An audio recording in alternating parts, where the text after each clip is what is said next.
Sahabat Pijar TV, terima kasih sudah klik video YouTube ini. Kiranya kebenaran firman yang saudara dapatkan menerangi kehidupan saudara. Untuk mudah menyaksikan video-video lainnya dan mendapatkan update dengan cepat, klik subscribe. Jangan lupa, berkat Tuhan jangan disimpan sendiri. Klik tombol share di bawah dan bagikan video ini ke sebanyak-banyaknya orang yang saudara kenal. Salam terang bagi Indonesia.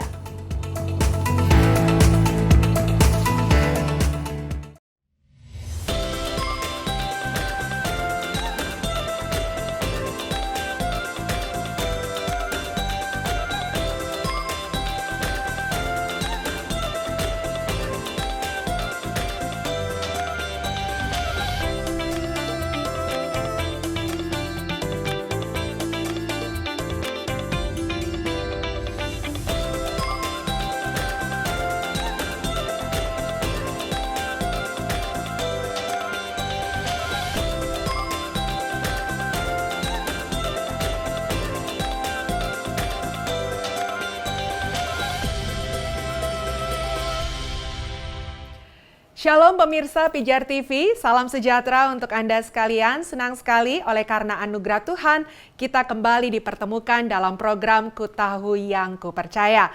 Dalam episode ini kita sedang membahas mengenai Kristologi, bagaimana keberadaan Yesus yang adalah Tuhan dan Raja dalam kehidupan kita. Dan saat ini akan kembali disampaikan hal-hal yang lainnya yang tentunya tetap akan memberkati kita sekalian.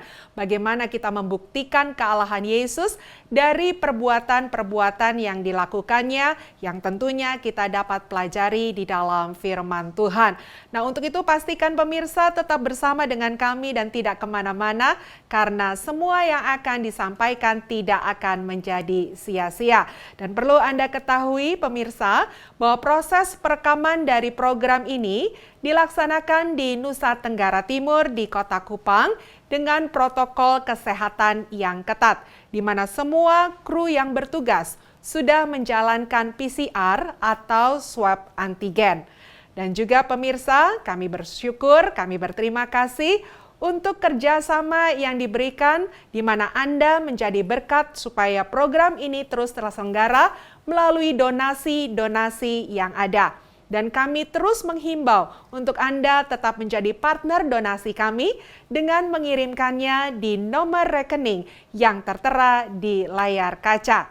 Sekiranya Anda memiliki pertanyaan, saran, pendapat, atau bahkan kritikan berkaitan dengan program acara ini, sampaikan segera di nomor WhatsApp yang juga tertera di layar kaca, di mana kami semua kru Pijar TV dengan sukacita akan membalas apa yang Anda sampaikan. Tentunya Anda sudah tidak lama lagi untuk diberkati oleh kebenaran firman Tuhan. Siapkan hati dan hambanya Pendeta Ezra Soru akan hadir di ruang Anda. Tuhan memberkati.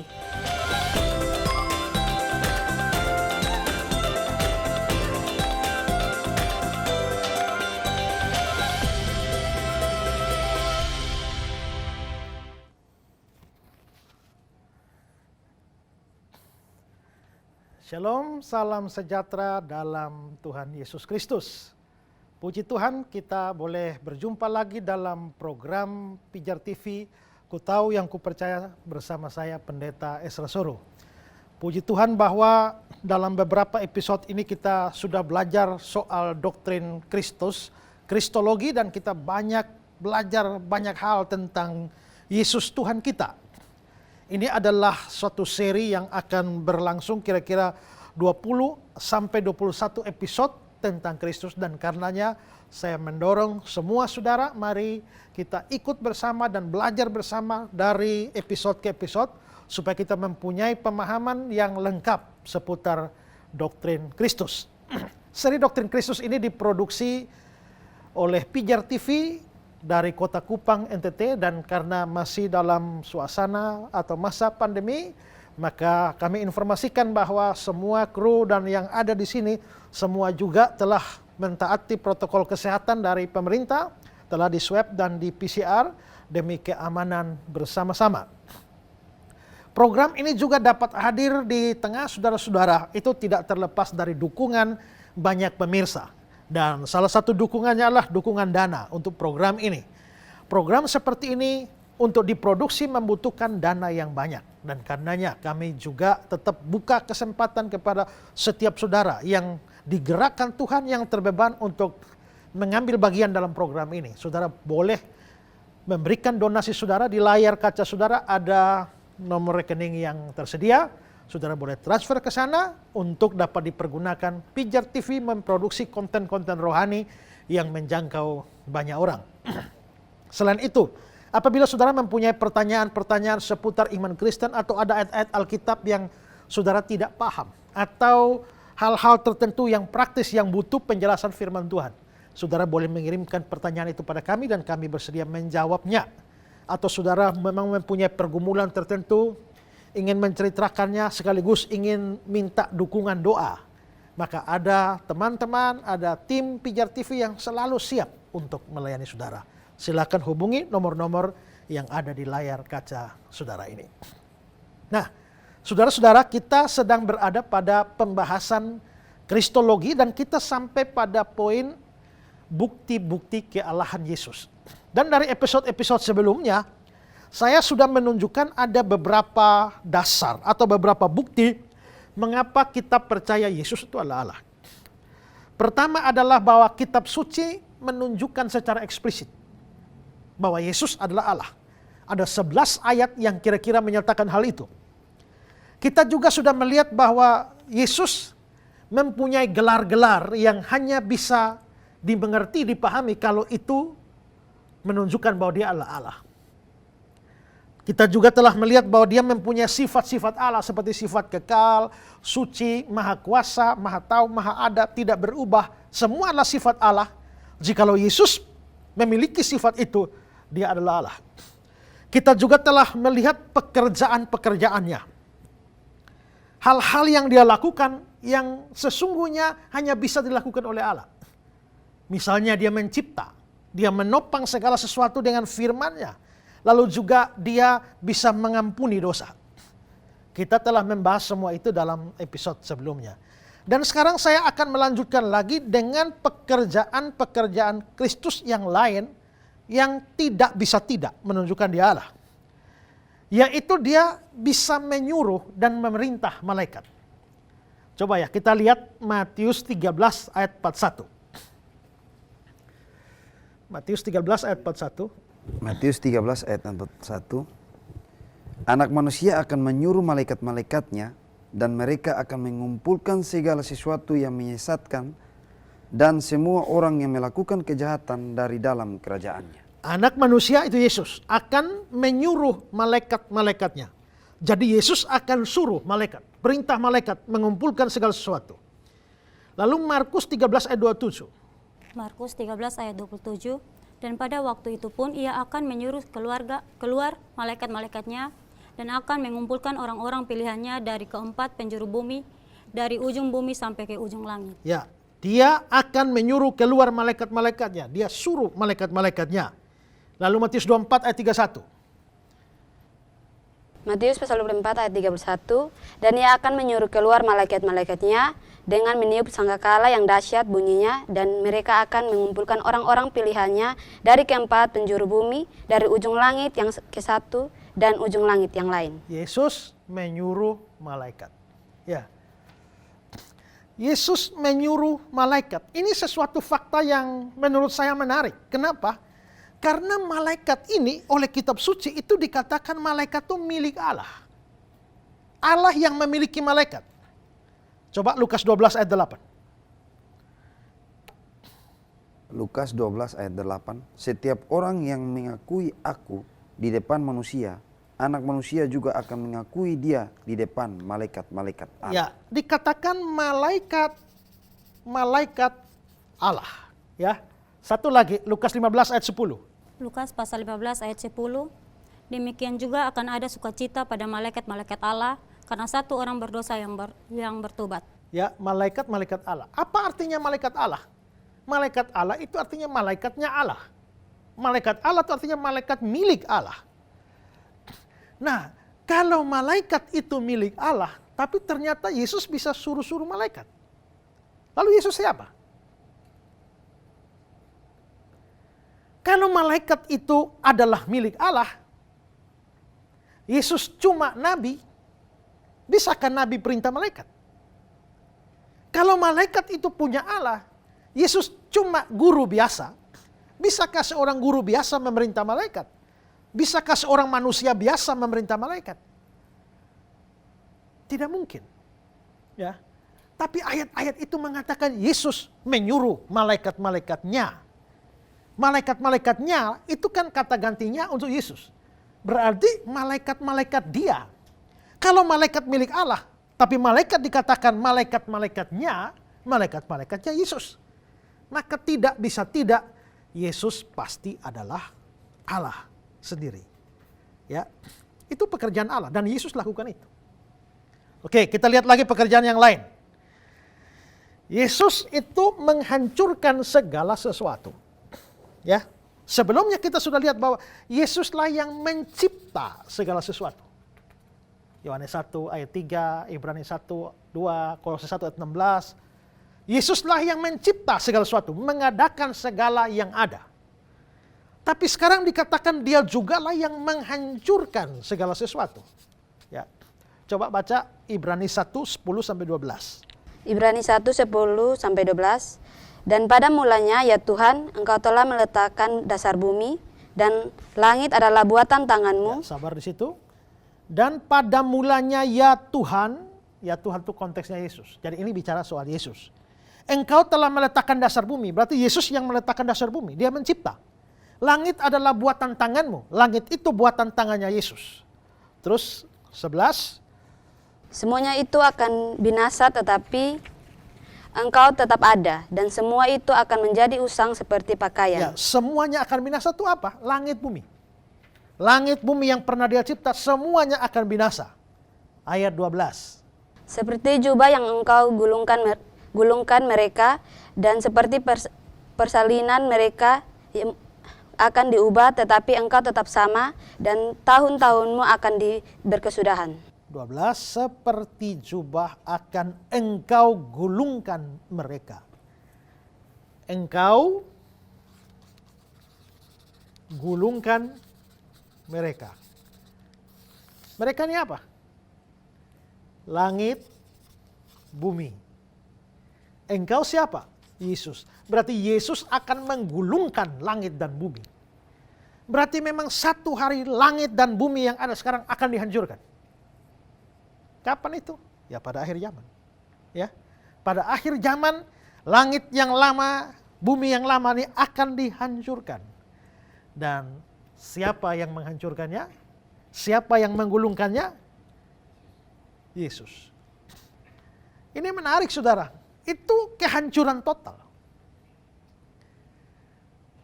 Wow. Ya. Adakah manusia mampu menghancurkan langit dan bumi? Ya.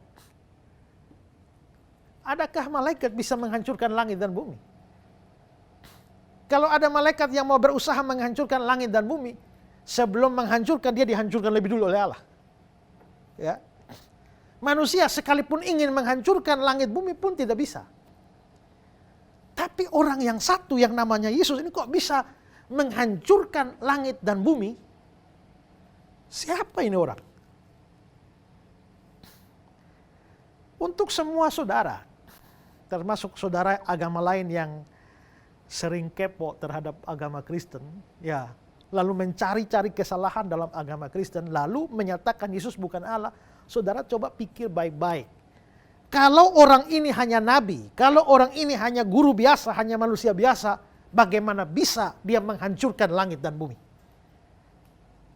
Langit dan bumi itu ciptaan Allah. Dan karena itu hanya Allah yang berhak menghancurkannya. Dan Yesus pencipta langit dan bumi. Maka dia berhak untuk menghancurkannya. Dan penghancuran itu juga sebagai bukti kealahannya. Ya, ini luar biasa Tuhan kita. Tapi setelah dia menghancurkan, dia mencipta. Habis itu dia hancurkan. Tapi habis itu dia cipta ulang lagi. Itulah sebabnya ada istilah langit dan bumi yang baru. Langit yang lama dicipta akan dihancurkan dan dia akan menciptakan lagi langit baru, bumi baru.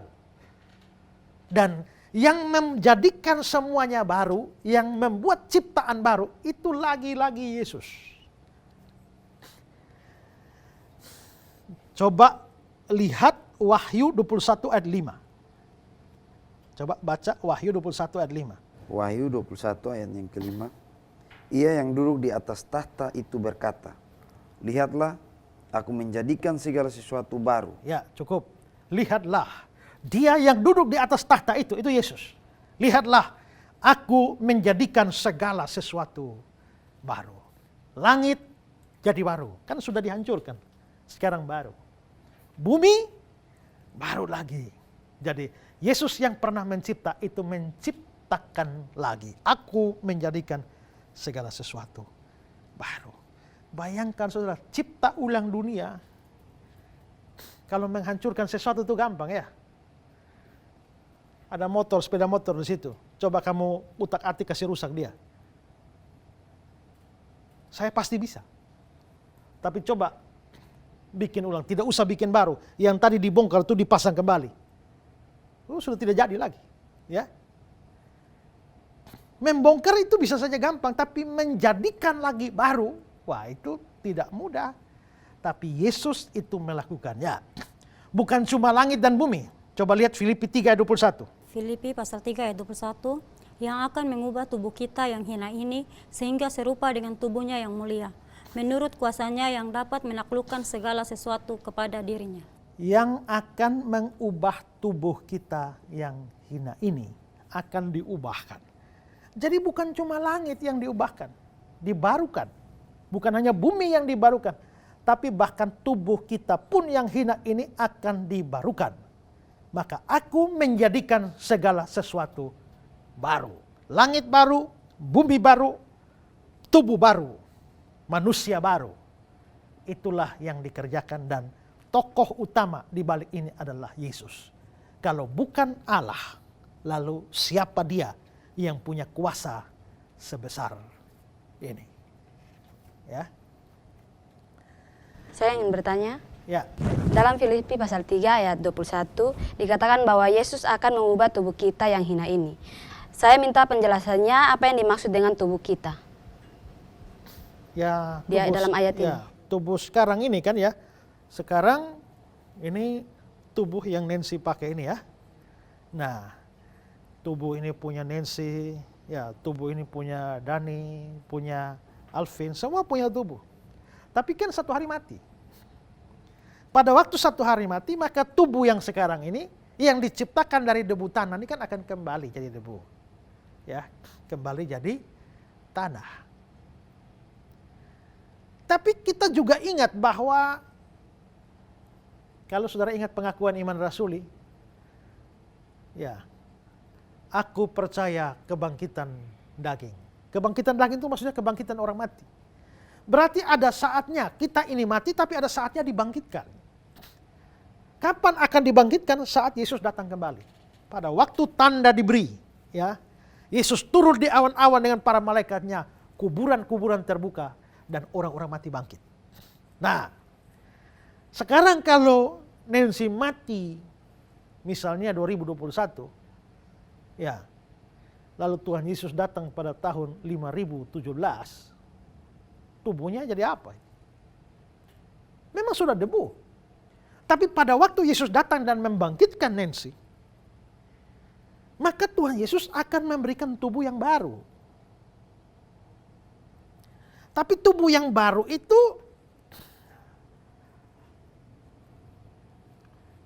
seperti apa? Tubuh yang baru itu seperti tubuh Tuhan Yesus pada waktu dia bangkit dari antara orang mati. Ya. Dan tubuh yang baru itu tidak bisa binasa lagi. Tubuh yang sekarang bisa binasa.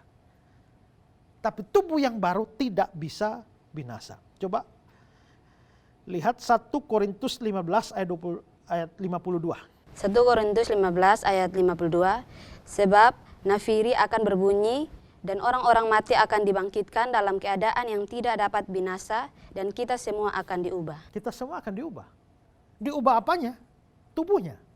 Ya, diubah tubuhnya. Coba lagi, itu tadi kan ayat 52 ya, 1 Korintus 15 ayat 52. Coba baca ayat 49 ya. 1 Korintus 15 ayat 49. Sama seperti kita telah memakai rupa dari yang alamiah, demikian pula kita akan memakai rupa dari yang surgawi. Jadi sekarang ini tubuh alamiah. Nanti kita akan memakai tubuh yang surgawi. Lalu coba lihat ayat 50. 1 Korintus pasal 15 ayat 50. Saudara-saudara, inilah yang hendak kukatakan kepadamu, yaitu bahwa daging dan darah tidak mendapat bagian dalam kerajaan Allah, dan bahwa yang binasa tidak mendapat bagian dalam apa yang tidak binasa. Nah, tubuh yang sekarang ini dari daging dan darah ya, ini tidak bisa dapat bagian dalam kerajaan Allah. Kalau ini tidak dapat bagian dalam kerajaan Allah, ini bisa binasa. Maka perlu tubuh, karena nanti kan dengan tubuh itu kan masuk surga. Setelah Tuhan Yesus datang, dibangkitkan, nah akan masuk surga kan? Tapi masuk surga dengan tubuh. Tapi tubuh sekarang ini tidak cocok dengan surga. Coba bayangkan, kalau pakai tubuh sekarang ya, dengan pakai tubuh sekarang, kalau Juve masuk surga dengan tubuh sekarang. Tubuh sekarang ini butuh makan kan? Ya. Lalu di surga Juve makan. Lalu mau buang air di mana? Iya kan? Ini tidak cocok, darah dan daging ini tidak cocok untuk kerajaan Allah. Karena itu perlu diberikan tubuh yang cocok untuk surga. Nah, tubuh yang cocok untuk surga itulah disebut tubuh baru. Makanya tadi di Filipi pasal 3 ayat yang ke-21 itu bilang, yang akan mengubah tubuh kita yang hina ini. Ingat ya, tubuh yang sekarang ini hina. Ya. Jadi biar ganteng-ganteng seperti umbu ini ya, tetap hina. Ya. Cantik-cantik seperti Nancy juga hina. Jadi secantik-cantiknya saudara, ingat, itu tubuh yang hina. Ya. Karena itu kalau ganteng jangan terlalu sombong. Ya. Kalau cantik jangan terlalu sombong. Itu hina. Mau hitam kah, mau putih kah, ya, mau putih sekali kah, mau kuning kah, itu hina. Ya. Mengapa hina? Karena dibandingkan dengan tubuh yang akan datang, itu tubuhnya itu dikatakan tadi dalam Filipi 3 ayat 21, yang akan mengubah tubuh kita yang hina ini serupa dengan tubuhnya yang mulia. Berarti tubuh kita akan sama seperti tubuh Tuhan Yesus setelah bangkit. Ya. Dan tubuh Yesus setelah bangkit itu luar biasa kan? Lihat, murid-murid pada waktu hari kebangkitan, mereka berkumpul dalam rumah, tiba-tiba Yesus masuk. Damai sejahtera bagi kamu. Tiba-tiba hilang. Tapi jangan-jangan bukan tubuh itu roh. Tidak, kan Yesus pernah makan. Setelah bangkit kan dia sempat makan ikan. Dan itu menunjukkan bahwa dia betul-betul tubuh, tetapi tubuhnya sudah di-upgrade. Ini tubuh level atas. Karena itu, yang sekarang tubuhnya sakit-sakitan, ya dan ya. Kalau ada pegal-pegal, ya, atau ada cacat sekalipun, ya ingat, satu hari nanti semua akan diubahkan dengan tubuh yang baru. Ya, itu yang dimaksudkan dengan tubuh yang baru. Lalu selanjutnya, pekerjaan Kristus yang selanjutnya yang merupakan pekerjaan Allah adalah menghakimi di akhir zaman. Yesus itu akan jadi hakim akhir zaman. Coba lihat Matius 25, 31, 32. Matius pasal 25 ayat 31 sampai 32. Apabila Anak Manusia datang dalam kemuliaannya dan semua malaikat bersama-sama dengan dia, maka ia akan bersemayam di atas takhta kemuliaannya. Lalu semua bangsa akan dikumpulkan di hadapannya dan ia akan memisahkan mereka seorang dari seorang sama seperti gembala memisahkan domba dari kambing. Ya. Anak Manusia datang, Yesus datang, dia akan kumpulkan semua bangsa. Semua bangsa akan ada di depannya dan dia memisahkan mereka. Domba dari kambing. Domba ini gambaran orang percaya. Kambing ini orang tidak percaya. Makanya Tuhan adalah gembalaku, Tuhan itu gembala domba, bukan gembala kambing. Ya. Jadi kita yang percaya domba, yang tidak percaya kambing. Ada orang pernah bertanya sama saya, kenapa kalian orang Kristen menganggap kami itu domba yang sesat? Saya bilang, kita tidak anggap kalian domba yang sesat. Lah terus apa? Kalian bukan domba sesat, kalian kambing.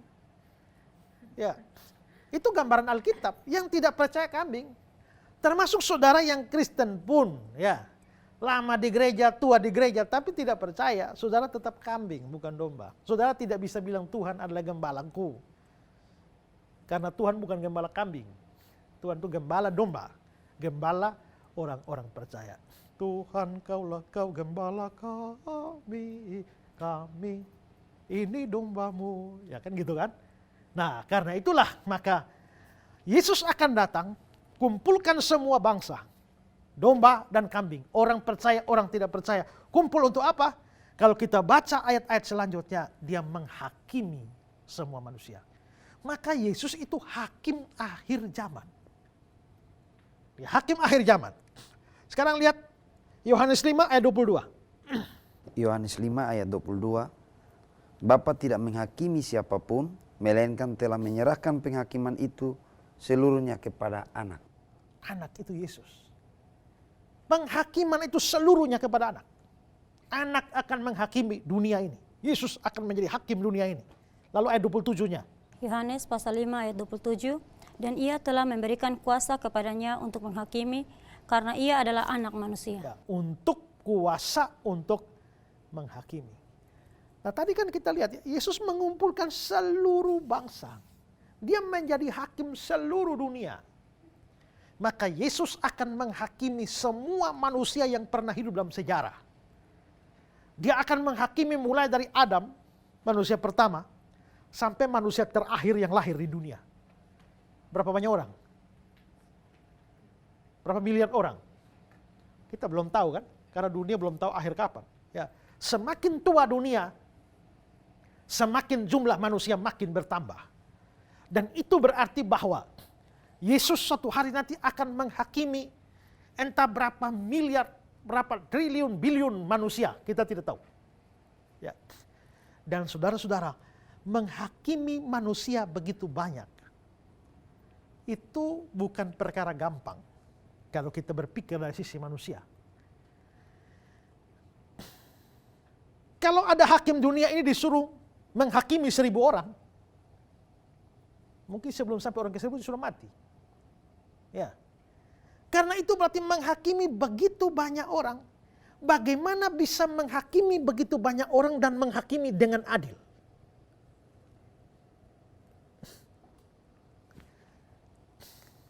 Satu, dua, tiga, empat, lima, enam, tujuh. Kalau saya mau menghakimi kalian 7 orang, saya hakim. Ya. Saya harus menghakimi Umbu. Saya mesti tahu Umbu ini dosa berapa banyak. Ya kan? Kalau saya tidak tahu dia dosa berapa banyak, bagaimana menghakimi dia?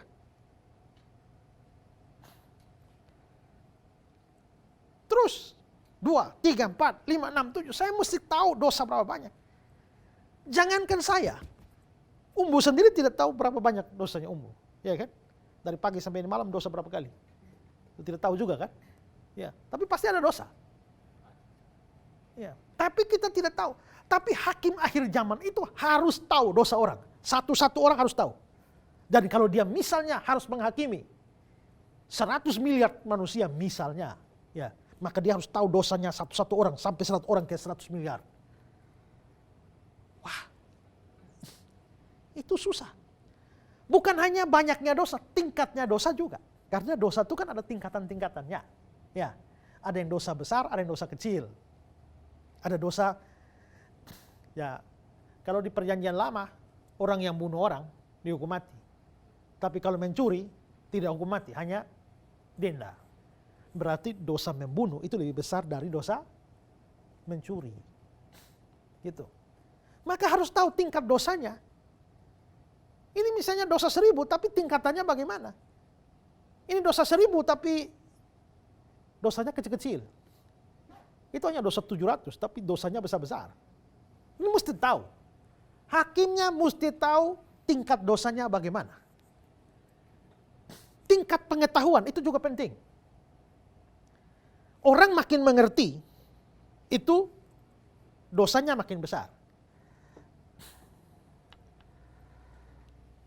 Kalau Tasya bawa motor, ya, sampai lampu merah berhenti ya. Tahu ya? Tahu. Lampu merah harus berhenti. Tapi ada orang datang dari pedalaman udik manapun sana ya. Dia belum pernah tahu bahwa lampu merah mesti berhenti. Lalu diajar naik sepeda motor. Hanya diajar naik sepeda motor tapi tidak dikasih tahu rambu lalu lintas. Maka begitu dia jalan, dia lihat lampu merah, dia lurus terus. Orang itu salah apa tidak? Salah apa tidak? Tapi kan tidak tahu. Salah atau tidak? Tetap salah. Mau tahu tidak tahu, tetap salah. Tapi kalau Tasya lihat lampu merah jalan terus, orang itu lihat lampu merah jalan terus, dosanya sama kan? Yaitu sama-sama tidak taat lampu merah. Tapi dosanya Tasya lebih besar. Kenapa? Karena kamu tahu tapi langgar. Kalau dia memang tidak tahu, makanya dia langgar. Jadi memang sama-sama, dosanya sama, tapi hukumannya mesti lebih berat.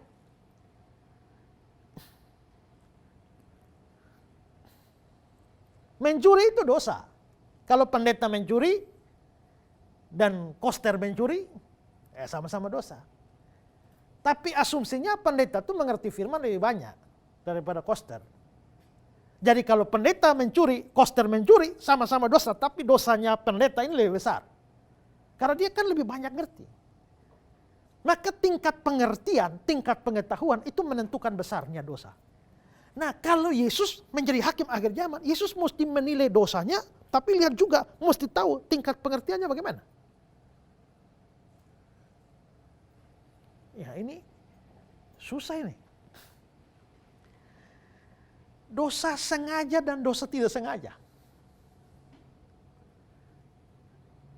Kalau hutang tapi tidak bayar itu dosa atau tidak? Dosa ya. Pokoknya tanggal 1 saya bayar. Kalau tanggal 1 tidak bayar dosa atau tidak? Nah, ada orang utang tanggal 1 bayar, tapi pas tanggal 1 tuh dia sibuk ada kerja. Sampai tanggal 3 baru, aduh sudah janji tanggal 1 bayar. Dia lupa, tapi tidak sengaja. Tapi ada orang yang sebelum tanggal 1 dia sudah tahu. Tapi tanggal 1 tetap dia tidak bayar. Yang satu sama-sama tidak bayar, tapi yang satu sengaja, yang satu tidak sengaja. Yang sengaja, dosa sengaja ini mesti lebih besar dan dosa tidak sengaja. Maka kalau Yesus menghakimi dosanya Alvin, Yesus mesti tahu dosa mana yang sengaja, mana yang tidak. Ya. Dari 2.715 dosa yang Alvin buat. Yang berapa sengaja, yang berapa tidak sengaja. Itu hakimnya mesti tahu. Ya. Apalagi pengaruh dosa yang ditimbulkan. Ya.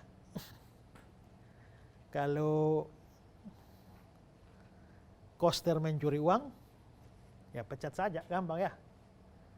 Selesai. Pecat tidak pengaruh. Tapi kalau pendeta pencuri uang lalu pecat, gereja berpengaruh tidak? Berpengaruh. Berarti sama-sama curi uang, tapi pengaruh yang diakibatkan oleh dosa pendeta lebih besar dari pengaruh akibat dosa koster. Pendetanya itu harus hukumannya lebih berat. Apa yang menyebabkan seorang berbuat dosa itu juga dipertimbangkan. Gini, kalau Juve duduk-duduk di jalan, minum-minum ya, minum keras, minum mabuk. Ya tahu-tahu sopi laru, cap tikusnya habis. Ya masih mau butuh tambahan. Ya lalu Dani lewat, dipajak oleh dia, ditahan. Ya kasih uang, ambil 100.000 untuk beli minum. Dosa kan? Dosa. Tapi misalnya Umbu punya anak ini lagi sekarat, butuh operasi. Tapi tidak ada duit, tidak bisa operasi. Kalau tidak segera operasi, mati. Ini Umbu ini tidak punya rencana pajak orang, ambil duit orang. Tapi dia kepepet. Kalau tidak segera bayar, anak saya mati. Supaya tertolong, harus ada duit. Minta tolong semua, telepon keluarga semua, tidak bisa. Tiba-tiba Dani lewat, langsung pajak dia, ambil duitnya. Sama-sama dosa? Sama-sama. Tapi apa yang membuat dia ambil duitnya? Karena situasinya. Dia nggak berencana. Tapi tekanan, demi menyelamatkan nyawa anaknya, dia terpaksa merampas. Tapi yang ini tidak ada tekanan apa-apa. Ini hanya kesenangan duniawi saja untuk minum-minum. Lalu mengambil duit orang. Sama-sama merampas uang. Dosa ini harus lebih besar daripada ini. Ya.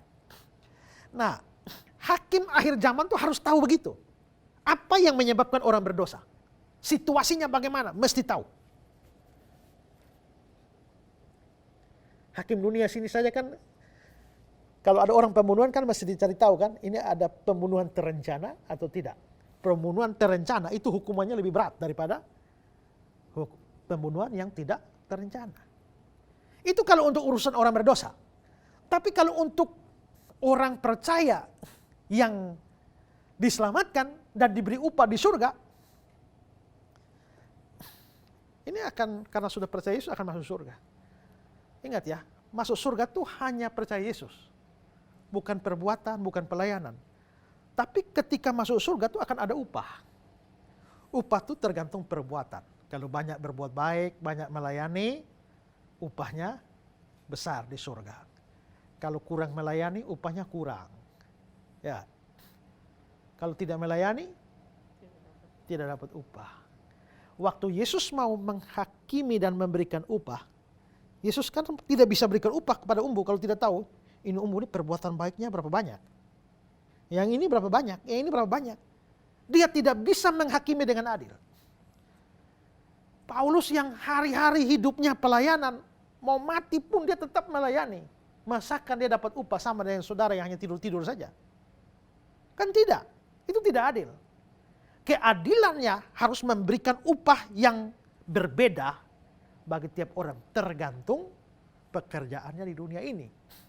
Barang siapa memberi air sejuk secangkir saja kepada seorang anak ini, sesungguhnya dia tidak kehilangan upahnya. Matius 10. Dalam persekutuan dengan Tuhan, jerih payahmu tidak akan sia-sia. 1 Korintus 15 ayat 58. Maka hakimnya harus tahu berapa perbuatan baiknya. Jenis perbuatan baiknya apa-apa saja, mesti tahu. Motivasinya apa? Berbuat baik. Memang orang berbuat baik, tapi motivasi belum tentu sama, belum tentu baik ya. Kalau saya lihat ada orang susah, saya bawa datang minyak sekian liter, beras sekian ini, kasih lagi ini bantu-bantu sumbangan ini. Saya orang baik tidak? Baik ya, tapi kenapa? Karena sebentar lagi pilkada. Ya. Ya, saya mau jadi yang mau nyalon, makanya saya kasih. Berarti perbuatan saya baik, tapi ternyata baiknya kan ada motivasi yang lain. Tapi kalau saya lihat ini orang susah betul, tidak ada urusan dengan lain. Nih, aduh kasihan ya, kasihan mereka belum makan, saya kasih. Ini motivasi yang baik. Motivasi itu diperhitungkan. Melayani juga baik. Tapi ini orang motivasi melayani apa? Kan tidak semua orang melayani itu motivasinya lurus. Ada yang supaya populer, ada yang cari duit, ya, kan gitu. Orang khotbah lalu taruh di YouTube juga bagus ya. Tapi tergantung motivasinya apa. Oh, saya mau khotbah taruh di YouTube supaya bisa memberkati banyak orang. Tapi saya mau bikin khotbah yang bagus taruh di YouTube supaya subscribernya banyak, lalu dapat duit. Motivasinya beda. Ya. Umbu pernah lihat kucing kejar tikus? Pernah? Yang sama apa? Sama-sama lari ya? Ya. Kucing kejar tikus, kucing lari, tikus juga lari. Tapi motivasinya kan beda. Kenapa kucing lari, kenapa tikus lari? Kenapa Dani? Kucing kejar tikus itu untuk apa? Mau makan kan? Ya, lagi lapar nih mau makan kan? Tikus lari kenapa? Karena takut ya kan. Jadi satu lari urusan perut. Kucing lari urusan perut mau makan. Tapi tikus lari ini urusan nyawa. Jadi satu lari urusan nyawa, satu lari urusan perut. Sama-sama lari. Motivasinya beda. Nah kalau hakim itu mau menilai perbuatan baik, dia mesti tahu ini memang orang berbuat baik, tapi motivasinya apa? Itu harus diperhitungkan. Ya, besarnya pengorbanan waktu berbuat baik. Ini ada pembangunan gereja. Pekerjaan Tuhan yang besar. Harus butuh duit banyak. Lalu Juve sumbang 100 juta. Wow, sumbang 100 juta. Nancy sumbang 25.000. Mana lebih besar? Ini kan 100 juta, 25.000. Siapa lebih berkorban? Dia sumbang 100 juta. Tapi uangnya itu ada 15 miliar. Dia sumbang 100 juta. 15 miliar di rekening kasih 100 juta tuh rasa tidak? Nggak ada arti apa-apa. Tapi Nancy ini sumbang 25.000. Padahal uangnya itu hanya 27.000. Jadi dia kasih 25.000, sisa di kantong 2.000. Mana lebih berkorban? Hitung persentasi.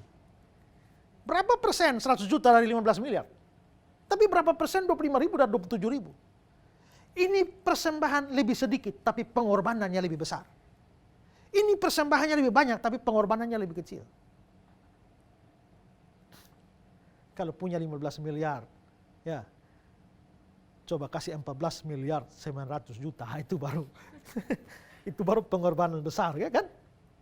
Jadi memang kita bisa lihat bahwa hakim ini harus mempertimbangkan itu, bukan cuma besarnya perbuatan baik, tapi pengorbanan yang menyertainya itu bagaimana. Nah kalau sudah begini, menurut saudara hakimnya mesti bagaimana? Hakimnya mesti maha tahu. Kalau dia tidak maha tahu, dia tidak bisa lakukan ini. Hakimnya mesti bijaksana, bukan hanya bijaksana, maha bijaksana. Kalau tidak, tidak bisa. Hakimnya mesti adil, bahkan maha adil. Nah kalau hakimnya mesti maha tahu, mesti maha bijaksana, mesti maha adil, siapa yang maha tahu, maha bijaksana, maha adil? Ya hanya Allah yang bisa begitu. Hanya Allah. Yang bukan Allah tidak bisa menghakimi. Nah, Yesus akan menjadi hakim akhir zaman. Jikalau Yesus itu hakim akhir zaman, maka tidak bisa tidak, dia harus Allah. Kalau dia bukan Allah, dia tidak bisa, tidak mampu menghakimi sekian banyak manusia dengan seluruh aspek yang saya jelaskan tadi. Anehnya, ada orang agama lain yang percaya bahwa Yesus akan jadi hakim akhir zaman, tapi percaya dia hanya nabi. Kalau Yesus nabi itu nabi mana yang bisa menghakimi model begitu? Ya. Karena itu kalau kamu tidak percaya Yesus itu Tuhan Allah, tidak usah percayalah dia hakim. Itu omong kosong. Tapi kalau kamu mau percaya dia hakim, kamu harus percaya dia Allah.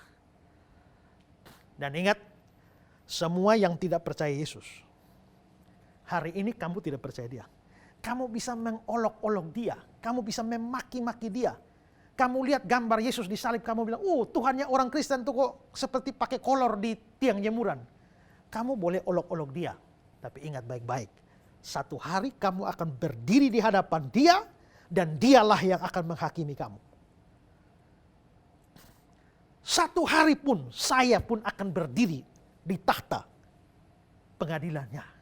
Kamu pun akan berdiri di hadapan dia dalam tahta pengadilan. Tapi bedanya apa antara saya dan kamu?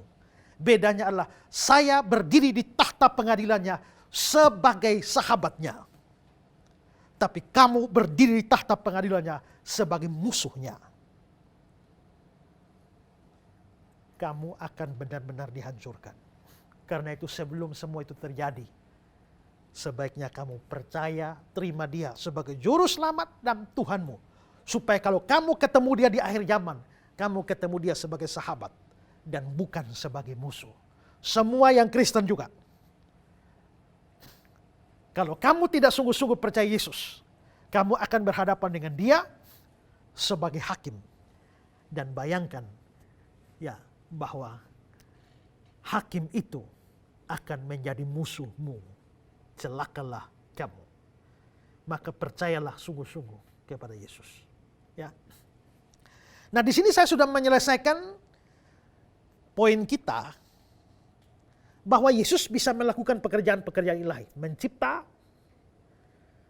menopang segala sesuatu dengan firman-Nya, ya, dia mengampuni dosa, dia menyuruh memerintahkan malaikat, dia menghancurkan segala sesuatu, memperbaharui segala sesuatu.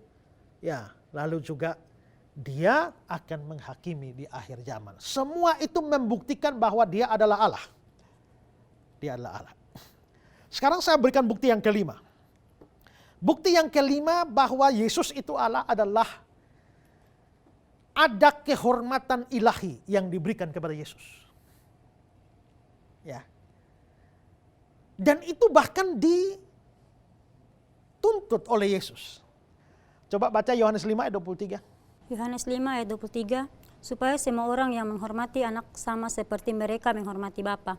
Barang siapa tidak menghormati anak, ia juga tidak menghormati Bapa yang mengutus dia. Barang siapa tidak menghormati anak, dia tidak menghormati Bapa. Supaya semua orang menghormati anak sama seperti mereka menghormati Bapa.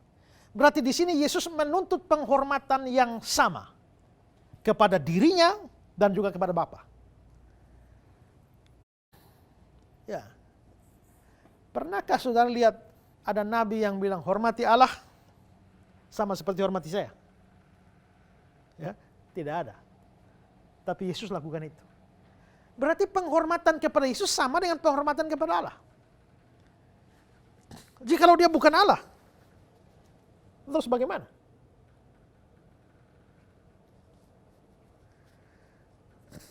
Karena itu kalau kamu tidak hormat anak, kamu sebenarnya tidak hormat Bapa. Ada orang yang menghormat Bapa, tidak mau menghormat anak. Ya. Ada orang yang taat, mau percaya kepada Bapa, Allah Bapa, tapi benci anak. Itu nonsens, saudara ya. Ya. Kalau saudara datang bertamu di rumah saya, Juve datang bertamu dengan anaknya, saya ini sangat menghormati Juve. Tapi Juve datang dengan anak umur 5 tahun, 4-5 tahun. Saya sangat menghormati dia dan karena mari Pak Juve duduk, makan, minum. Sementara saya jamu makan minum, itu anaknya Juve yang 4-5 tahun itu naik-naik di sofa saya. Dia pergi, wah ambil buku-buku saya lihat ini anak kurang ajar nih. Ya, mari Juve makan. Tapi saya lihat ini anak dia naik-naik lompat-lompat di sofa. Mari Juve minum. Ini anak sudah utak-atik TV. Ini anak kurang ajar. Juve makan dulu ya. Biar itu anak gigi satu patah. Kira-kira Juve rasa bagaimana? Wih, apakah masih merasa saya menghormat? Sedangkan anaknya saya tumbuh 1 kali gigi rubuh, 3. Pasti bisa tersinggung kan? Bagaimana bisa menghormati saya, sedangkan anak saya ditumbuk, dihancur-hancurkan seperti itu? Tapi anehnya hari ini ada banyak orang, ya Allah, tapi anak Allahnya dibenci, dimaki-maki. Kamu tidak bisa menghormati Allah jikalau anak Allah, Yesus Kristus, kamu hina-hina. Tidak bisa. Barang siapa menghormati anak, dia menghormati Bapa. Sang anak menuntut penghormatan yang sama. Bukan hanya penghormatan, tapi kepercayaan juga. Dalam Yohanes 14 ayat 1 dibilang, percayalah kepada Allah, percayalah juga kepadaku. Coba, mana pernah ada orang bikin begitu? Nabi mana yang bilang, percaya saya, percaya Allah, percaya saya juga? Musa, Yesaya, Yeremia, Yeskiel, Daniel. Tidak pernah ada nabi begitu. Semua nabi suruh percaya pada Allah. Tapi Yesus bilang, percaya pada Allah, percaya juga padaku. Ya. Dalam pengharapan juga sama, orang harus berharap kepada Allah. Tapi bahkan kitab suci juga berkata, orang perlu berharap kepada Kristus. Kalau Kristus bukan Allah, ya, Dalam 1 Korintus 15 ayat 19 ada kata pengharapan pada Kristus. Dalam Efesus 2 ayat 12 juga bicara soal pengharapan. Kitab suci bilang kita harus berharap pada Kristus. Kalau Kristus itu bukan Allah, berarti kita sedang berharap kepada bukan Allah. Ya, kalau Kristus itu hanya malaikat, kita berarti disuruh berharap pada malaikat. Kalau Kristus hanya nabi, kita disuruh berharap pada nabi. Itu mustahil. Kalau kitab suci mengatakan kita harus berharap kepada Kristus, Kristusnya harus Allah. Tidak bisa tidak. Ya, maka ini membuktikan bahwa Yesus adalah Allah. Bukti yang berikut adalah Yesus ternyata disejajarkan dengan Bapa juga Roh Kudus. Ingat formula formula baptisan di Matius 28. Baptislah mereka dalam nama Bapa, Anak, Roh Kudus. Bapa, Anak, Roh Kudus ini disejajarkan Bapa, Anak, Roh Kudus. Kalau Bapa itu Allah, Roh Kudus Allah, terus Anak bukan Allah, baptislah mereka dalam nama Allah, bukan Allah. Atau kalau Roh Kudus juga bukan Allah, seperti kata orang Unitarian, Saksi Yehova, Anak juga bukan Allah, berarti baptislah mereka dalam nama Allah, dalam nama bukan Allah, dan bukan Allah. Tidak bisa. Penjajaran nama ini Bapa, Anak, dan Roh Kudus itu menunjukkan bahwa Yesus memang adalah Allah sendiri.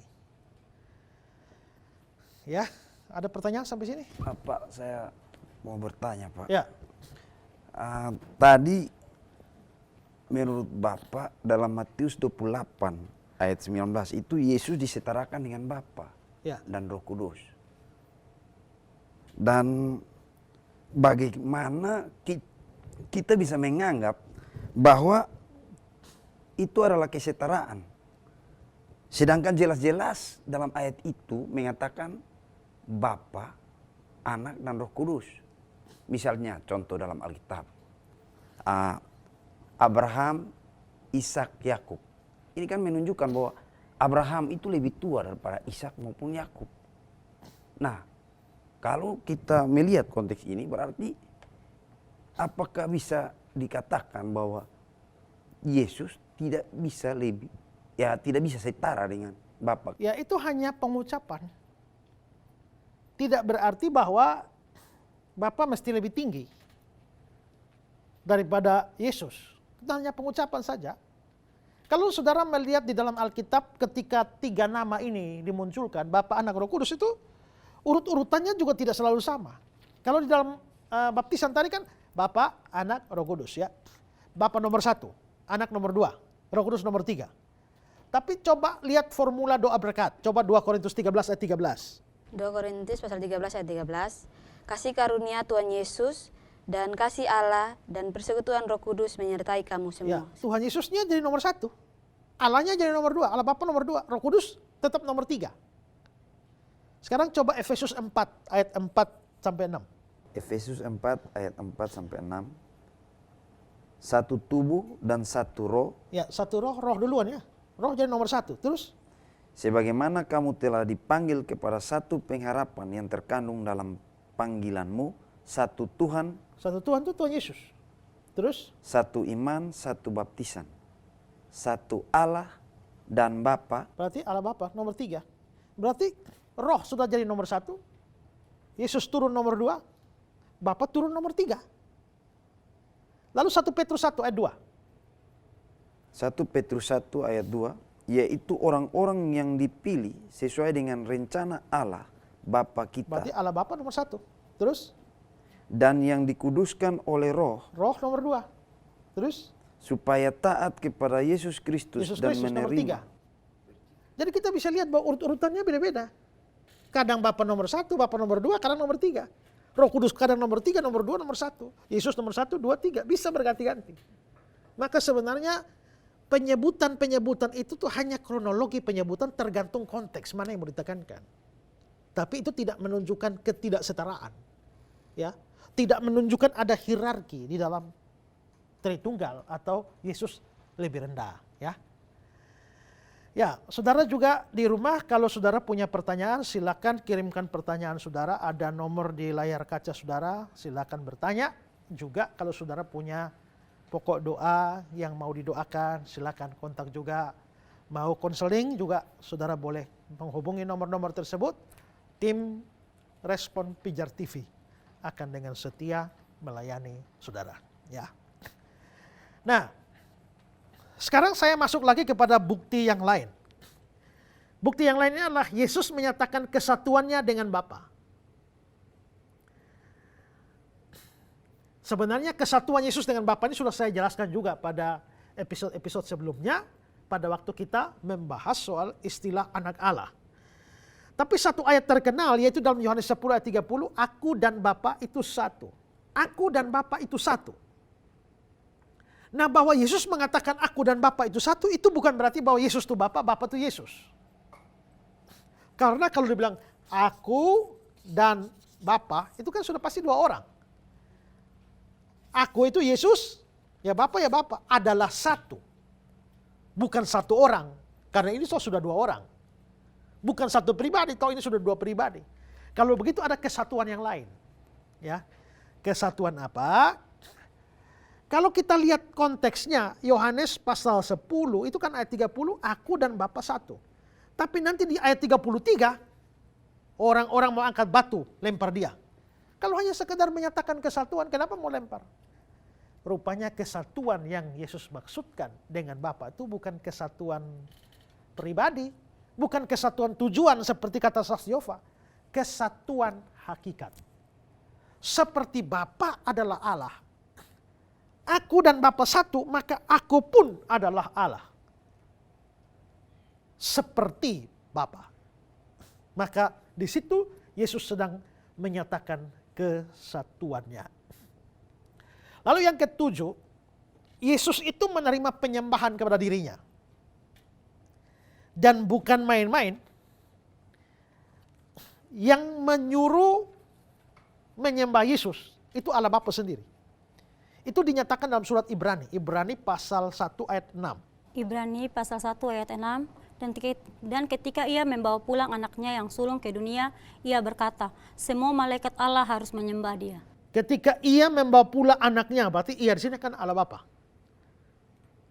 Ia berkata semua malaikat harus menyembah dia, harus menyembah Yesus. Berarti semua malaikat harus sembah Yesus. Kalau malaikat saja harus sembah Yesus, ya Yesus itu siapa? Hanya nabi. Nah, bagaimana Allah Bapa menyuruh malaikat menyembah nabi? Yesus itu cuma manusia biasa. Bagaimana Allah Bapa menyuruh malaikat menyembah manusia biasa? Itu bukankah menyuruh mereka menyembah berhala? Ya, kalau Bapa menyuruh semua harus menyembah Yesus, harus dia Allah. Karena itu kalau dia bukan Allah berarti Bapa sedang menyuruh orang menyembah yang bukan Allah. Dan Bapa sedang menjerumuskan orang terhadap penyembahan berhala. Karena itu dibalik perintah semua malaikat menyembah Yesus, harus Allah. Dan Yesus itu menariknya kalau disembah, dia tidak tolak. Ada Matius 14 ayat 33, coba baca. Matius 14 ayat 33, dan orang-orang yang ada di perahu menyembah dia, katanya sesungguhnya engkau anak Allah. Ya, orang-orang di perahu menyembah dia tidak tolak. Matius 28 ayat 9 dan ayat 17. Matius 28 ayat 9 dan 17. Tiba-tiba Yesus berjumpa dengan mereka dan berkata, salam bagimu. Mereka mendekatinya dan memeluk kakinya serta menyembahnya. Ayat yang ke-17, ketika melihat dia, mereka menyembahnya, tetapi beberapa orang ragu-ragu. Mereka menyembah, banyak orang menyembah Yesus. Di Yohanes 9 ayat 38, ya. Juga di Matius pasal 4 ayat 10 juga bilang, Yesus mengatakan hanya kepada dia, hanya kepada Allah saja orang harus berbakti atau menyembah. Tapi pada waktu dia disembah, dia menerima penyembahan itu. Ingat ya, di Alkitab itu orang dilarang menyembah manusia. Rasul-rasul itu juga pernah disembah kan? Di Kisah pasal 10, Kisah pasal 14. Mereka disembah tapi mereka menolak, jangan. Kami ini hanya hamba, jangan sembah kami. Malaikat pun pernah disembah oleh Yohanes. Tapi malaikat itu menegur, jangan bangun. Aku ini hamba seperti kamu. Jadi manusia yang benar itu menolak penyembahan. Malaikat yang benar menolak penyembahan. Herodes pernah menerima penyembahan dan kata-katanya seperti kata-kata Allah. Dia ditampar malaikat sampai mati. Ya. Tapi Yesus kok terima penyembahan. Kalau Yesus bukan Allah dan orang sembah dia, dia terima. Ini orang kurang ajar. Sudah tahu bukan Allah tapi disembah kok mau terima. Bahwa Yesus disembah, dia mau terima padahal dia mengajar bahwa orang hanya boleh sembah Allah. Dan dia terima. Kecuali dua orang gila, maka dia memang benar-benar adalah Allah. Yang mana yang benar? Kita pasti menyetujui bahwa itu menunjukkan bahwa Yesus adalah Allah. Ya. Selanjutnya yang ke-8. Setan pun mengakui bahwa Yesus itu adalah Allah. Coba lihat Matius pasal 8 ayat 29. Ayat 28-nya cerita tentang orang kerasukan setan ya. Jadi yang ngomong ini orang kerasukan setan, yang ngomong setannya. Coba Matius 8, 29. Matius pasal 8 ayat 29. Dan mereka itu pun berteriak katanya, apa urusanmu dengan kami, hai anak Allah? Adakah engkau kemari untuk menyiksa kami sebelum waktunya? Apa urusanmu dengan kami, hai anak Allah? Berarti setan itu percaya Yesus itu adalah anak Allah. Nah, sebelumnya kan saya sudah jelaskan bahwa anak Allah itu artinya Allah. Sekarang kalau setan mengakui bahwa Yesus anak Allah, artinya setan pun mengaku bahwa Yesus adalah Allah. Tapi sebelumnya sudah saya jelaskan juga bahwa walaupun setan mengakui Yesus anak Allah, setan tidak bisa selamat. Kenapa? Karena kepercayaannya hanya kepercayaan intelek saja. Dia bukan punya iman yang sungguh-sungguh. Imannya bukan iman yang benar. Tapi jelas terlihat bahwa dia pun membuat pengakuan bahwa Yesus adalah Allah. Dan yang terakhir adalah, seperti juga sudah saya katakan bahwa dalam konteks orang Yahudi, sebenarnya Yesus sebenarnya mengakui dirinya Allah. Ya.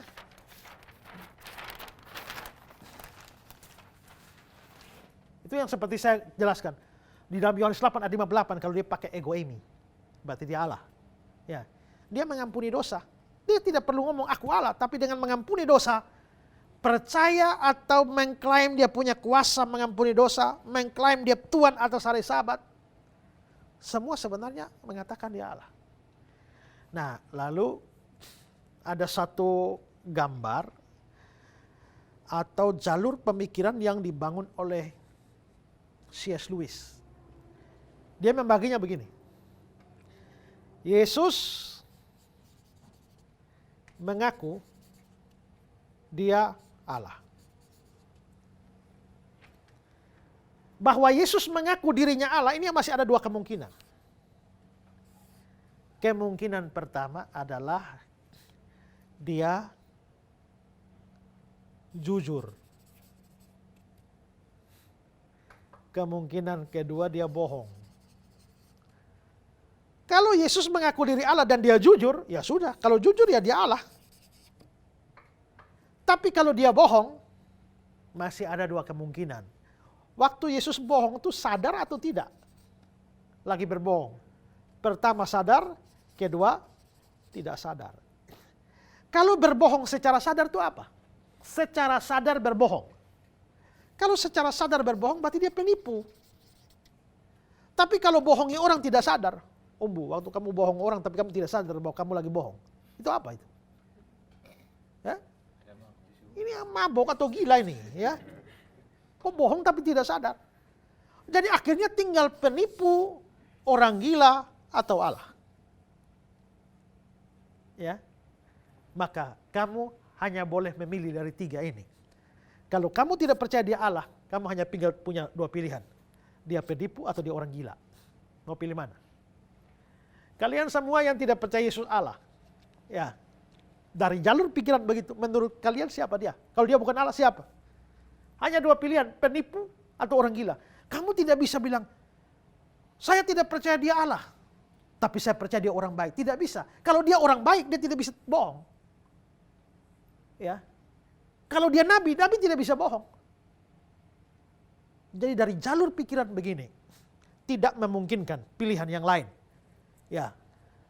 Kecuali dia Allah, maka dia adalah penipu atau dia adalah pembohong. Nah, semua ini menunjukkan, saya sudah berikan dasar-dasar yang kuat, kira-kira 8 dasar, 9 dasar, mengapa kita percaya Yesus Kristus itu adalah Allah. Dan karenanya, biarlah ini boleh meneguhkan iman kita, dan tidak ragu bahwa Yesus Kristus sesungguhnya adalah Allah itu sendiri. Ada pertanyaan? Ya. Bagaimana Yesus bisa dianggap sejajar dengan Allah?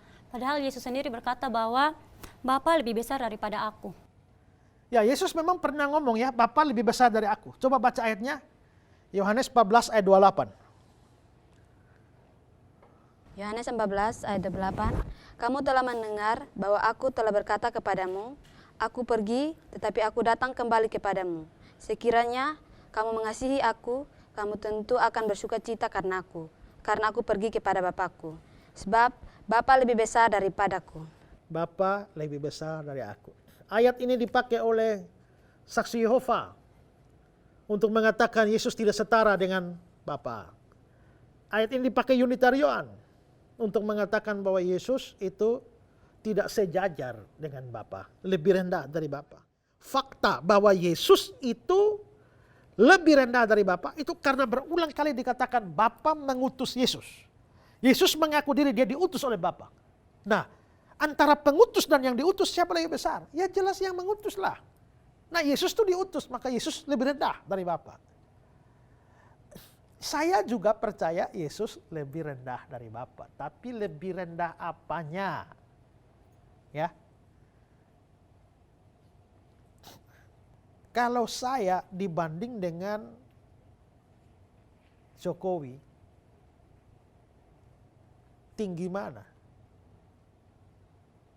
Bukan ngomong tinggi badan ya. Ya. Saya sama Jokowi tinggi mana? Ya jelas dialah. Dia presiden orang nomor 1 Indonesia. Saya cuma rakyat jelata. Ya. Berarti dia lebih besar dari saya, dia lebih tinggi dari saya. Saya tidak setara dengan dia. Itu kalau bicara kedudukannya atau jabatannya. Tapi kalau bicara hakikat sebagai manusia, Jokowi manusia, saya juga manusia. Kemanusiaan Jokowi tidak lebih besar, lebih tinggi dari saya. Kemanusiaan saya tidak lebih rendah atau lebih bawah dari Jokowi. Dalam sudut pandang hakikat sebagai manusia, saya dan Jokowi setara. Tapi dalam hal kedudukan di negara ini, dia di atas, saya di bawah. Ya. Dalam hal utus mengutus, ya memang kalau saya mengutus Umbu pergilah ke Timor Leste sana. Saya mengutus Umbu diutus, maka saya lebih tinggi. Saya lebih tinggi, tapi kan saya manusia hakikatnya. Umbu juga manusia, berarti secara manusia kita dua ini setara. Tidak ada lebih tinggi, tidak lebih rendah. Nah begitu juga, waktu Bapa mengutus Yesus, Bapa itu pengutus, Yesus itu utusan, Bapa lebih besar dari Yesus. Yesus datang ke dalam dunia itu untuk melakukan kehendak Bapa, berarti Bapa lebih besar dari dia. Tapi lebih besar dalam hal fungsi dan kedudukan. Tapi bukan lebih rendah derajat kealahannya seperti yang diajarkan saksi Yehova dan yang lain-lain itu. Ya, jadi betul Bapa lebih besar, tapi dalam hal kedudukan atau fungsi utus mengutus itu. Tapi tidak, bukan berarti kealahan Yesus lebih rendah. Ya, oke. Ada pertanyaan lain? Saya mau bertanya. Ya. Pak, kalau dikatakan bahwa Yesus itu disembah, menunjukkan bahwa Yesus itu adalah Allah. Nah, bukankah di dalam dunia ini nih Pak, ada raja yang disembah atau pembesar-pembesar yang disembah. Nah ini apakah itu berarti bahwa mereka juga Allah? Jadi Pak, menurut saya fakta yang mengatakan bahwa Yesus menerima sembah tidak bisa menjadi bukti bahwa dia adalah Allah. Karena ada yang mengalami hal sama raja maupun pembesar-pembesar. Memang dalam dunia ini ada banyak orang menyembah orang. Ada banyak manusia menyembah manusia. Tapi itu kan salah. Tidak boleh manusia sembah manusia. Manusia hanya boleh menyembah Allah. Itu yang benar. Ya. Jadi kalau sampai Juve seorang manusia, seorang raja, ya, datang Dani sujud menyembah kepada Juve, kamu salah karena menyembah seorang manusia. Dan kalau Juve sebagai seorang manusia menerima sembah dari Dani, Juve juga salah. Ya kan?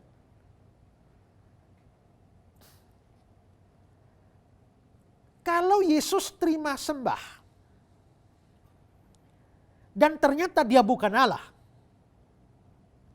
yang menyembah salah. Yesus juga salah. Tapi masalahnya adalah bahwa Yesus itu menerima sembah. Dia sendiri mengajarkan supaya orang tidak menyembah yang bukan Allah. Hanya kepada dia sajalah engkau beribadah. Engkau sujud menyembah. Kalau dia sudah mengatakan tidak boleh menyembah orang, pada saat ada orang datang sujud sembah dia, kok dia terima? Ya hanya dua kemungkinan saja. Yesus ini orang benar, dia Allah yang memang layak terima sembah, atau dia ini orang kurang ajar yang bukan Allah tapi mau menerima penyembahan. Kita tinggal punya dua pilihan, dia Allah atau dia orang kurang ajar. Dan saya kira semua yang menolak kealahan pun tidak bisa menganggap dia orang kurang ajar. Ya. Semua yang menolak kealahan tetap percaya dia itu orang baik. Karena itu mustahil. Memang dalam penyembahan raja-raja tidak membuktikan mereka Allah, karena itu salah. Tapi dalam penyembahan Yesus dan penerimaan dia terhadap penyembahan orang-orang, apalagi dengan prinsip seperti yang dia sudah tegaskan, tidak bisa tidak. Itu menunjukkan bahwa dia adalah Allah sendiri. Oke, ada lagi? Saya bertanya lagi, Pak. Ya. Pada Matius pasal 8 ayat 28 sampai 29, di situ iblis mengetahui bahwa Yesus itu anak Allah.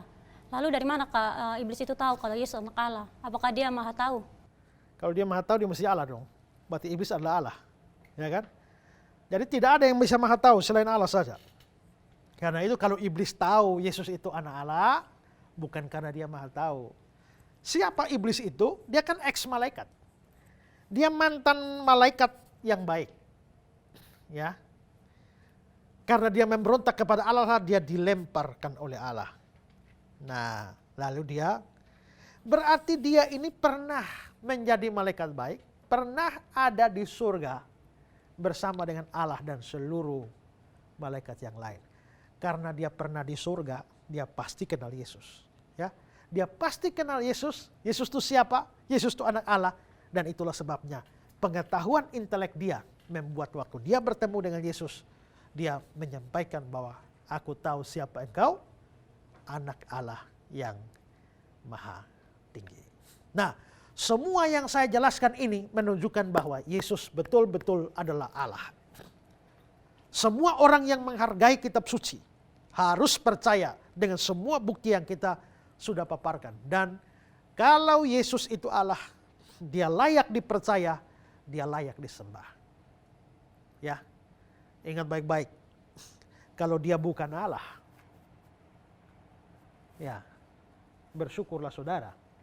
Tapi kalau dia sampai benar-benar adalah Allah, dan kamu terus menolak untuk percaya dia selama kamu hidup sampai kamu mati, maka nasibmu di dalam kekekalan dipertaruhkan dengan kepercayaanmu itu. Karena itu selagi ada kesempatan, percayalah kepada dia. Tadi kita sudah bahas juga soal penyembahan ya. Allah Bapa memerintahkan seluruh malaikat untuk menyembah. Maka seluruh malaikat harus menyembah Yesus. Kita yang percaya kepada dia pun harus menyembah dia. Maka malaikat menyembah dia, kita menyembah Dia, maka apa ilah?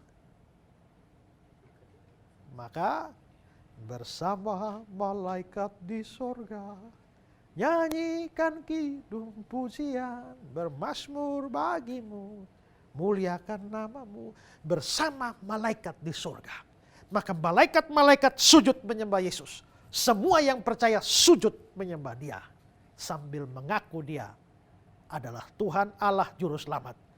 Satu hari nanti, semua lutut harus bertelut. Setiap lidah harus mengaku Yesus Kristus adalah Tuhan. Kamu yang saat ini tetap menolak Dia, kamu yang saat ini tetap tidak percaya Dia, menghina-hina Dia, satu hari nanti lututmu akan bertelut, lidahmu akan mengaku bahwa Dia Tuhan. Tapi saat itu kamu akan dipaksa mengaku. Dan kalau sampai hari itu baru kamu berlutut dan mengaku, itu tidak menyelamatkan kamu. Karena itu, selagi masih ada kesempatan, berlututlah dan mengakulah Yesus Kristus adalah Tuhan dan Allah. Puji Tuhan untuk semuanya. Nah, saudara-saudara,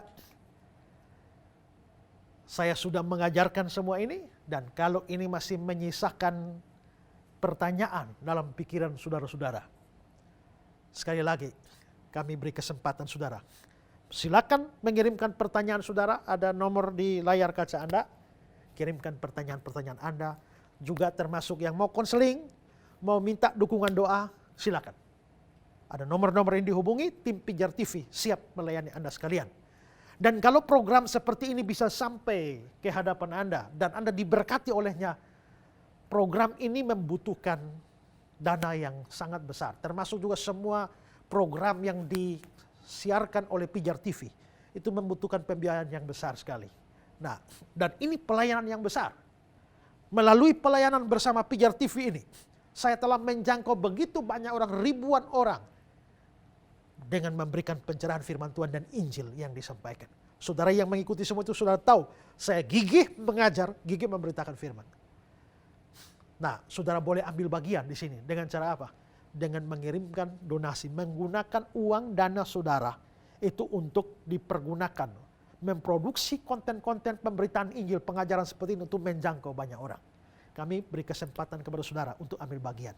Karena itu kalau saudara digerakkan Tuhan untuk ambil bagian, silakan kirimkan donasi saudara ke nomor rekening yang ada di layar kaca saudara.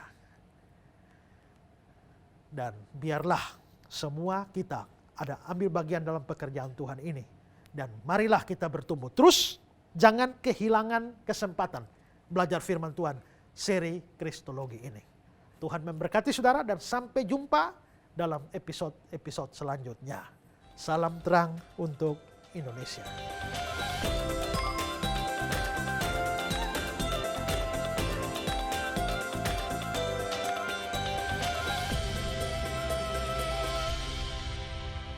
Semakin tidak ragu kita akan keberadaan Yesus di dalam hidup ini karena Dia betul-betul membuktikan bahwa Dia adalah Tuhan, Dia Allah, Dia pribadi yang luar biasa dalam kehidupan kita. Bagaimana Dia buat mujizat, bagaimana Dia berkarya, di mana Alkitab menyampaikan dengan jelas kepada kita semua.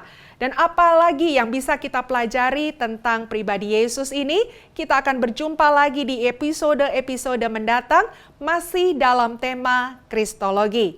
Pemirsa, kami juga terus menghimbau Anda untuk menjadi partner donasi kami, di mana Anda bisa mengirimkan donasi di rekening yang tertera di layar kaca tentunya. Dan juga seperti biasa, kalau ada pertanyaan, saran, pendapat, atau tanggapan mengenai program acara ini, kirimkan melalui nomor WhatsApp yang juga sudah kami tayangkan di layar kaca. Kami harus undur diri dari hadapan Anda. Terima kasih untuk kebersamaannya. Sampai jumpa lagi dan Tuhan Yesus memberkati. Salam terang bagi Indonesia.